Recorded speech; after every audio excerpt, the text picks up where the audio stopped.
உழைப்புக்கு ஏத்த ஊதியம் கிடைக்கணும். அதாவது சென்னையில ஒருத்தர், அவர் பேர் சீனிவாசன்.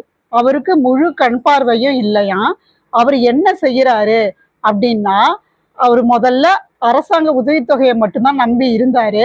அந்த வருமானம் பத்தாததுனால சிம் கார்டு விற்கிறாரு. சரிங்களா? BSNL sim card. அதுல நான் 100 ரூபாய்க்கு யார் கேட்டாலும் அவங்க வீடு தேடி கொண்டு வந்து கொடுக்குறாராம். அந்த சிம் கார்டுல நமக்கு என்னென்ன வசதி இருக்கு அப்படின்னு பார்த்தோம்னா, 30 நாள் வேலிடிட்டி, 100 எஸ்எம்எஸ் ஃப்ரீ, அப்புறம் அன்லிமிட்டெட் ஃபோன் கால், எல்லா வசதியுமே இருக்கு. அந்த சிம் கார்டை நீங்க வாங்குனீங்க அப்படின்னா அவருக்கு அது உதவியா இருக்கும். அப்புறம் வீட்டுல இருந்தபடியே ரீசார்ஜும் செஞ்சு தராரு எல்லாருக்கும்.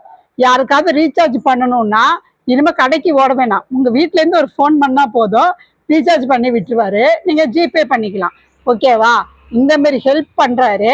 அவரா உழைச்சி சாப்பிடணும்னு ஆசைப்படுறாரு. நம்மளால முடிஞ்ச உழைப்புக்கேத்த ஊதியத்தை கொடுத்து உதவலாமே.